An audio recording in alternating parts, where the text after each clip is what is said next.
के लिए सबसे जरूरी है सही कोच का होना। चुनिए ग्लोबल वर्ल्ड एकेडमी को और करें अपने जेट व्यापम का सपना साकार। डाउनलोड दिए। Hello guys, good morning all of you and welcome to the global world. Session को आज हम लोग यहाँ पर स्टार्ट करेंगे। कुछ साइंस के क्वेश्चन आज के सेशन में हम लोग कंप्लीट करने वाले हैं। सो जितने भी स्टूडेंट चैनल पर न्यू हैं सब्सक्राइब ज़रूर से कर लीजिएगा ताकि वीडियोस के नोटिफिकेशन आपको यहाँ पर मिलते रहें। और व्हाट्सएप ग्रुप में जुड़ने के लिए आप मैसेज कर सकते हैं 8770803840 पर, राइट। इस पर व्हाट्सएप करके आप व्हाट्सएप ग्रुप में भी ऐड हो सकते हैं।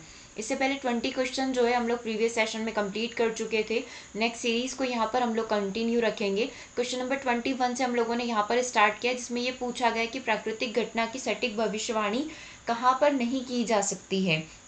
बिजली के अंदर, आंधी तूफान के अंदर, भूकंप के अंदर या चक्रवात के अंदर। देखो, एक्यूरेट जानकारी तो किसी की भी नहीं होती है, लेकिन बिल्कुल सटीक नहीं हो पाएगी, ये वाली बात पूछी गई। यदि आपके सामने 4 ऑप्शन रखे जाए और आपको बोला जाए कि आप किसकी एक्यूरेट जानकारी नहीं बता सकते हैं, तो आपका आंसर क्या होना चाहिए? अर्थक्वेक होना चाहिए, भूकंप होना चाहिए। क्योंकि जब वर्षा होगी तो चांसेस होते हैं कि बिजली गिरेगी, है ना। इसी तरीके से थंडर स्टॉर्म, तूफान का बताया जा सकता है, साइक्लोन का बताया जा सकता है ना। तभी तो आप लोग देखते हैं कि समुद्र में जानकारी पहले से आ जाती है, काफ़ी समय पहले से हमें पता चल जाता है कि तूफान वहाँ उठा है ना, उस खाड़ी में उठा है, वहाँ से यहाँ तक आने में इतना समय लगेगा।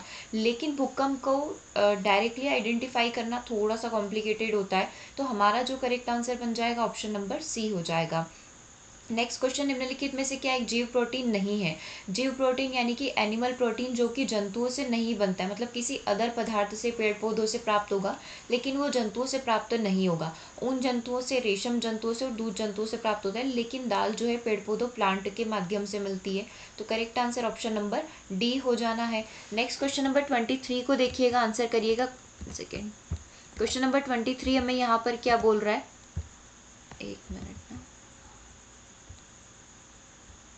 यस, क्वेश्चन नंबर 23 क्या बोल रहे हैं? निम्नलिखित में से कौन सा ध्वनि से संबंधित नहीं है? देखो, ध्वनि में आवृत्ति होती है, फ्रीक्वेंसी होती है। माइक्रोफोन ध्वनि से कनेक्टेड है, लाउड स्पीकर ध्वनि से कनेक्टेड है, क्योंकि ध्वनि जो है या फिर साउंड जो है माइक्रोफोन के अंदर जाएगा, एनहेंस होकर, है ना, और पावर इंक्रीज होकर वो लाउड स्पीकर के माध्यम से तेज आवाज में आपको सुनाई देगा।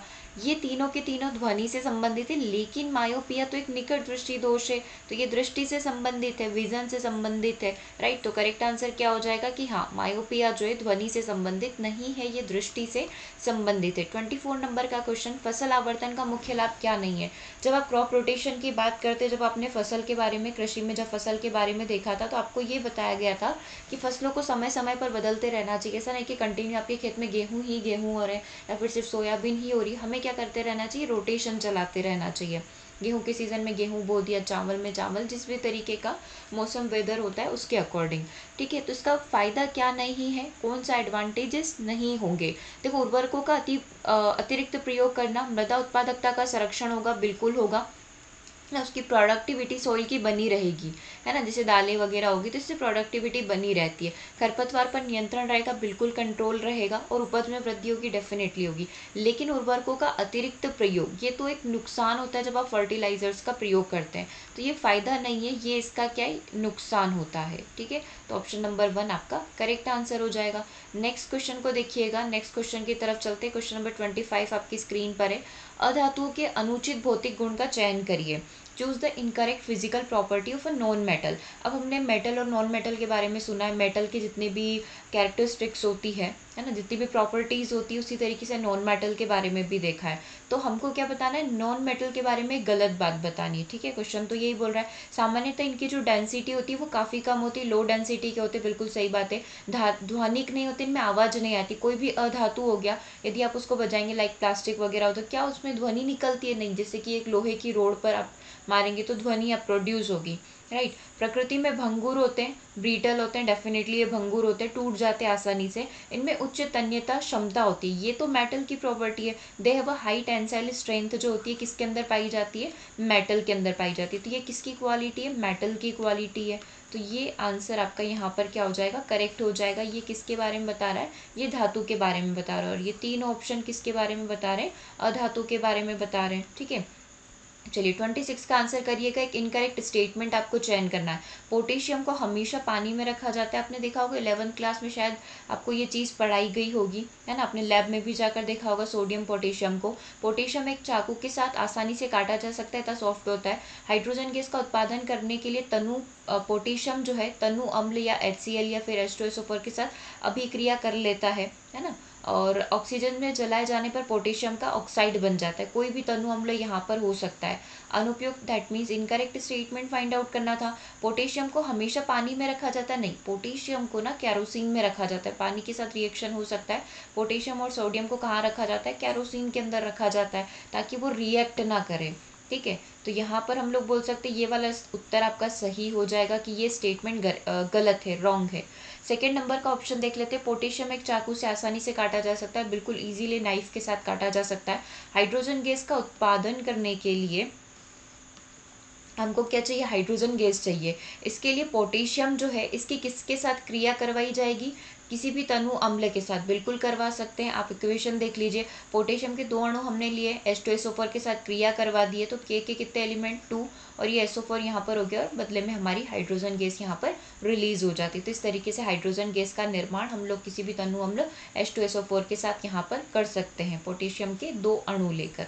ठीक है, लास्ट ऑप्शन क्या था? ऑक्सीजन में जलाए जाने पर पोटेशियम का ऑक्साइड बन जाएगा। डेफिनेटली पोटेशियम ऑक्साइड वहाँ पर बन जाएगा।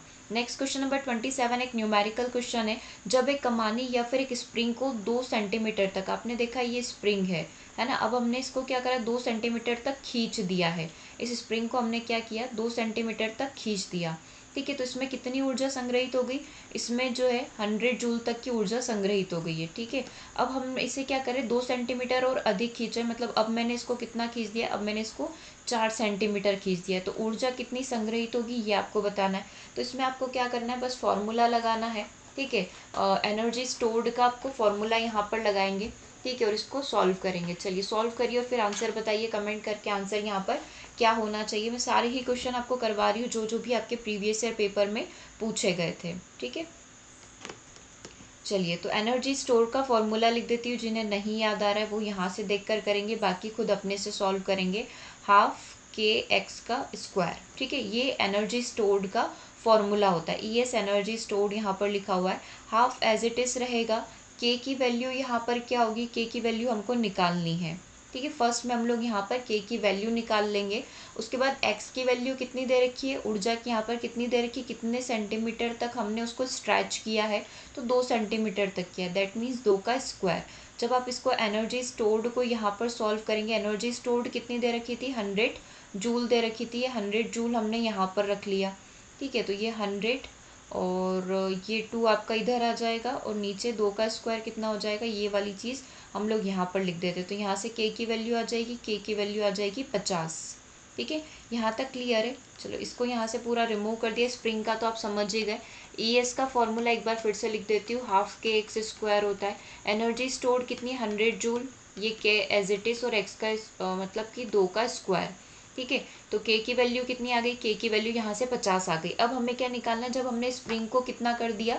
2 से 4 सेंटीमीटर तक और स्ट्रेच कर दिया, मतलब 2 सेंटीमीटर और स्ट्रेच कर दिया, तो एनर्जी स्टोर्ड कितना होगा? मतलब अब हमें क्या निकालना है? ES निकालना है। हमारे पास हाफ दिया हुआ है, मतलब ऑलरेडी कांस्टेंट है। के की वैल्यू कितनी निकाली हमने? 50 निकाली यहाँ से, ये हमने 50 लिख दिया, है ना। और एक्स का स्क्वायर कितना होगा? पहले 2 था, अब हमने 2 सेंटीमीटर और बढ़ा दिया, मतलब कितना हो गया? 4 हो गया। तो ये हो गया 4 का स्क्वायर। हाफ 50 और 4 का स्क्वायर कितना होता है? 16 होता है। ठीक है, 2 से ये 8 बार कट सकता है। 8 5 40, मतलब 400 जूल। अब जल्दबाजी में आप लगा कर आ गए होंगे, एग्जाम में ये क्वेश्चन आएगा 400 जूल, अगर जल्दबाजी की होगी। इसने क्वेश्चन में पूछा क्या था? Then the stored energy will be increased by, जो स्टोर्ड एनर्जी है वो कितने से इंक्रीज हुई है। ठीक है, तो अभी आपने स्टार्टिंग में देखा कि 100 जूल थी, जो कि आपको क्वेश्चन में दिया हुआ था, और जब आपने इसको 2 सेंटीमीटर और स्ट्रेच कर दिया, 2 से 4 सेंटीमीटर कर दिया, तो एनर्जी कितनी लगी उसमें? 400 जूल एनर्जी स्टोर्ड हो गई। मतलब डिफरेंस कितना आया? डिफरेंस आप यहाँ से कर सकते हैं, 400 में से 100 गए तो 300 जूल का यहाँ पर डिफरेंस आ चुका है। ठीक है, तो ये आपका ऑप्शन नंबर सी आपका यहाँ पर आंसर हो जाएगा। एक बार और फिर से इसका फॉर्मूला आप लिख लेना। ES is equal to half K x square. ES आपको 100 दे रखा था, हाफ के की वैल्यू आपने यहाँ पर निकाली, ठीक है, और x की वैल्यू 2 का स्क्वायर, तो k की वैल्यू कितनी आ गई यहाँ से, हमारी k की वैल्यू आ गई है 50, ठीक है। एक सेकेंड, क्या हो रहा है, चलो यहाँ पर लिख देती हूँ, k की वैल्यू हमारी 50 आ गई है, ठीक है। उसके बाद हम लोगों ने क्या किया, उसके बाद हमने वापस से एक फॉर्मूला लगाया जब स्ट्रेच किया गया स्प्रिंग को, है ना। तो energy stored half K x square लगाया, हाफ एज इट इज़, के की वैल्यू कितनी है 50 निकाल ली, एक्स कितना हो गया 4 यानी कि 16, ठीक है। तो जब आप इसको सॉल्व करेंगे 400, पहले 100 था अब 400 हो गया, डिफरेंस कितने का बैठा, 300 का बैठा, ठीक है। नेक्स्ट क्वेश्चन नंबर 28 की तरफ चलते हैं। विद्युत शक्ति के लिए सही संबंध, आपको पावर का फॉर्मूला यहाँ पर बताना है। तो पावर का फॉर्मूला क्या होता है ये आप देख लीजिए, है ना, आपने पढ़ा ही होगा पावर का फॉर्मूला क्या रहता है, किस तरीके से इसको सॉल्व किया जाता है। V square divide by R होता है, कहाँ लिखा हुआ है V square divide by R, P और पावर जो इसकी यूनिट होती है पी की क्या होती है वॉट होती है, वी से आपका क्या हो जाएगा वोल्ट, डिवाइड बाय आर मतलब कि ओम, ठीक है। तो इसकी यूनिट भी हो जाएगी, तो V square divide by R आपका यहाँ पर करेक्ट आंसर होगा, ठीक है। ये फॉर्मूला हो गया, चैप्टर 1 में आपके सारे फॉर्मूले 11th की फिजिक्स में आपको बताए जाते हैं, ठीक है। निम्नलिखित में से कौन सा पॉइंट जो है यहाँ पर ग्रहण सूचक होगा, है ना। अब ये ग्रहण सूचक होता क्या है, देखो ग्रहण सूचक वो होता है जो आपको डिफरेंस बता पाए अम्ल और क्षार के बीच में। आपने कई सारी चीज़ें देखी होगी जो आपको डिफरेंस बता देती है कि ये जो विलयन या जो पदार्थ है अम्लीय है या क्षारीय है ना। तो किसके माध्यम से आप पता लगा सकते हैं, फिनोक्थिलीन, साबुन, लौंग या हल्दी के माध्यम से। तो लौंग के माध्यम से हम लोग यहाँ पर क्या कर सकते हैं, पता लगा सकते हैं कि कौन सा पदार्थ अम्लीय होगा, कौन सा पदार्थ यहाँ पर क्षारीय होगा, ठीक है। तो करेक्ट आंसर क्या हो जाएगा, ऑप्शन नंबर सी हो जाएगा, ठीक है। That means option number C long आपका यहाँ पर करेक्ट आंसर होगा, ओके। चलिए नेक्स्ट क्वेश्चन नंबर 30 की तरफ चलते हैं। जैसे वैनिला एसेंस होता है ना, वो भी ग्रहण सूचक होता है। जो आपने वैनिला केक वगैरह में, चॉकलेट वगैरह में खाया होगा तो वो पता कर देता है, उसकी स्मेल से पता चल जाता है। जैसे कि मैंने किसी भी अम्लीय पदार्थ के अंदर डाला जो एसिडिक है नेचर के अंदर, उसके अंदर डाला तो उसकी स्मेल चेंज हो जाती है, तो इससे हम आइडेंटिफाई कर पाते हैं। सेम चीज़ आपके क्लॉ लौंग के साथ भी होती है, ये अपनी स्मेल चेंज कर देते हैं, ठीक है। तो इसको घ्राण सूचक बोला जाता है। लंबाई की माप के लिए एसआई यूनिट, लेंथ की एसआई यूनिट क्या होती है, मीटर होती है, तो ये आपका करेक्ट आंसर हो जाएगा, ठीक है। और सीजीएस यूनिट बोले तो सेंटीमीटर हो जाएगी। चलिए नेक्स्ट क्वेश्चन नंबर 31 को देखिएगा। यदि कोई, ये कुछ पेडागोजी के क्वेश्चन है, यदि कोई विद्यार्थी सही साक्ष्यों का उपयोग करके तार्किक संबंध बनाकर पूर्व सूचना देने में सक्षम हो जाता है तो इससे क्या आइडेंटिफाई यहाँ पर किया जा सकता है, इस चीज़ को कैसे आइडेंटिफाई किया जाएगा, क्वेश्चन नंबर 31 का आंसर यहाँ पर करिएगा। क्या बच्चा निष्कर्ष निकालने में सक्षम है, अवलोकन करने में, प्रयोग करने में और स्पष्टीकरण करने में। देखो उसने क्या करा है, पूर्व सूचना देने में जो भी उसने समझा, उसने रिलेशन बिठाया और वो यहाँ पर एक अपन को एक आइडिया दे पाया, एविडेंस दे पाया, दैट मीन्स उसने कंक्लूजन यहाँ पर निकाल लिया है, ओके। नेक्स्ट क्वेश्चन को देखिएगा। खनिज तेल क्या होते हैं, ग्लाइकोलिपिड होते हैं, हाइड्रोकार्बन होते हैं, लिपिड और खनिज होते हैं, पानी और तेल होते हैं। देखो खनिज तेल मिनरल ऑयल जो होते हैं हाइड्रोकार्बन्स का मिश्रण होते हैं, अ मिक्सचर ऑफ हाइड्रोकार्बन्स, ठीक है। नेक्स्ट क्वेश्चन की तरफ चले 33 को देखिए, ये एक न्यूमेरिकल क्वेश्चन है। यदि ध्वनि की आवृत्ति जो है, इसका फ्रिक्वेंसी जो है 2.5 किलो हर्ट्ज है, ठीक है, 2.5 किलो हर्ट्ज है, और तरंग दैर्घ्य जो है 20 सेंटीमीटर है, ठीक है। इसकी जो वेवलेंथ दी गई है वो कितनी है, 20 सेंटीमीटर है, और यहाँ पर डिस्टेंस कितनी ट्रैवल करनी है, 5 किलोमीटर की डिस्टेंस ट्रैवल करने के लिए कितना समय लगेगा। दैट मीन्स हमें क्या फाइंड आउट करना है, हमें यहाँ पर टाइम फाइंड आउट करना है, ठीक है। तो टाइम किस में फाइंड आउट करना है ये भी देख लीजिए, सेकेंड में फाइंड आउट करना है। मतलब हमें इन सारी चीज़ों को कन्वर्ट करना पड़ेगा सिंपल यूनिट के अंदर। जो जो चीज़ें दे रखी थी वो सारी चीज़ें हम लोगों ने यहाँ पर लिख ली है, और 1 बाय 1 करके हम लोग इसको सॉल्व करने की कोशिश करते हैं। देखो सबसे पहले तो स्पीड निकाल लेते हैं, स्पीड ऑफ साउंड, क्योंकि डिस्टेंस दे रखी है और वेवलेंथ दे रखी है, फ्रिक्वेंसी दे रखी है। स्पीड ऑफ साउंड क्या होती है, वी लैम्डा होती है, ठीक है। तो वी कितना दे रखा है आप लोग यहाँ पर निकालें। यदि वी की हम लोग बात करें तो यहाँ पर 2.5 किलो हर्ट्ज दे रखा है। इसको नॉर्मल यदि हर्ट्ज में कन्वर्ट कर दे तो ये कितना हो जाएगा, 2500 हो जाएगा, क्योंकि 2.5 है। 1 किलो में यदि हम लोग इसको कन्वर्ट करें तो 1000 हो गया, ठीक है। अब यहाँ पर एक पॉइंट लगा हुआ है, मतलब कि 10 हट जाएगी तो ये कितना हो जाएगा, 2500 हो जाएगा, ठीक है। और लैम्डा की यदि वैल्यू देखिए तो लैम्डा की वैल्यू कितनी दे रखी है, 20 सेंटीमीटर दे रखा है। इसको यदि आप मीटर में कन्वर्ट करेंगे, 1 मीटर में 100 सेंटीमीटर होते तो ये कितना हो जाएगा, 0.2 हो जाएगा। तो मैंने इसको लिख लिया यहाँ पर 0.2। जब हम लोग इसको सॉल्व करेंगे 25 दूना 50, दैट मीन्स 500 मीटर प्रति सेकेंड, ठीक है। 500 मीटर प्रति सेकंड यहाँ पर हो जाएगा। ओके, तो यहाँ पर हमने स्पीड निकाल ली है, किसकी, साउंड की स्पीड निकाल ली। अब हमें क्या निकालना है, टाइम निकालना है। ठीक है, तो टाइम का फॉर्मूला क्या होता है, d/v होता है। ठीक है, तो डिस्टेंस कितनी दे रखी है, 5 किलोमीटर यानी कि 5000 मीटर। और v कितना दे रखा है, v अभी हम लोगों ने स्पीड यहाँ पर, इसका वेग यहाँ पर निकाल लिया, वो हो गया हमारे लिए 500। ठीक है, इसकी स्पीड हम लोगों ने निकाल ली, स्पीड ऑफ साउंड। तो ये कितना हो गया, 500 हो गया। जब आप इससे इसको कट करेंगे तो कितना बन जाएगा, 10 सेकंड यहाँ पर लगेंगे। एक बार सर फॉर्मूला का ही पूरा गेम है यहाँ पर, एक बार से आप चाहे तो उसको लिख लीजिए। स्पीड ऑफ साउंड कितना होगा, स्पीड ऑफ साउंड होगा v लैम्डा। v कितना दे रखा है, 2.5 दे रखा है, हमने इसको कन्वर्ट कर लिया 2500 के अंदर, और लैम्डा 0.2। ठीक है, इसको जब सॉल्व करेंगे तो 500 आ जाएगा। उसके बाद हमें टाइम निकालना है, तो t=d/v होता है। d कितना दे रखा है, डिस्टेंस कितनी दे रखी है, 5 किलोमीटर मतलब 5000 मीटर। ठीक है, और v कितना हो जाएगा, v यहाँ पर आपका आपने निकाला 500, तो ये कितना हो गया, 10 सेकेंड हो गया। That means option number C आपका करेक्ट हो जाएगा। ओके, नेक्स्ट क्वेश्चन नंबर 34 की तरफ चलते हैं। नीम के पत्तों और इसकी टहनियों का उपयोग दंत मंजन में किया जाता है ना, इसको बनाने में किया जाता है। दांतों की सड़न को रोकने वाला कौन सा एलिमेंट इसके अंदर प्रेजेंट होता है जिसकी वजह से दांत सड़ते नहीं है, और नीम के पत्तों का प्रयोग टूथपेस्ट में किया जाता है।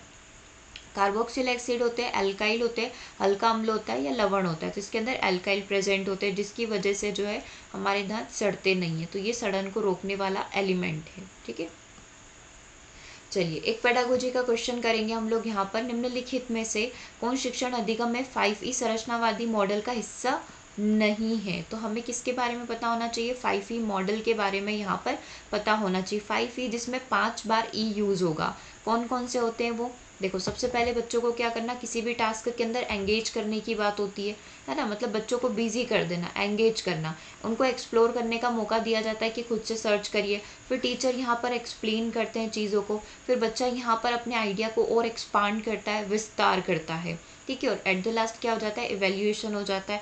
तो हो गए पाँच ही हो गए, engage, explore, explain, elaborate and evaluate करना। राइट, तो अब इसने पूछा है कि किस चीज़ का यूज़ इसके अंदर नहीं हुआ है।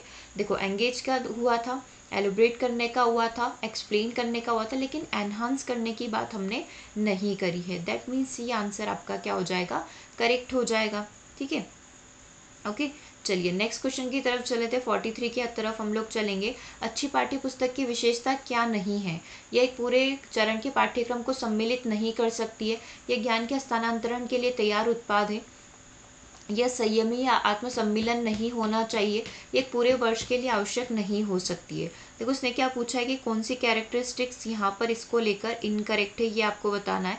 तो ये ज्ञान के हस्तांतरण के लिए एक तैयार उत्पाद है, मतलब ये नॉलेज को ट्रांसफर करने के लिए एक प्रोडक्ट है जिसके माध्यम से नॉलेज का ट्रांसफर हो सकता है।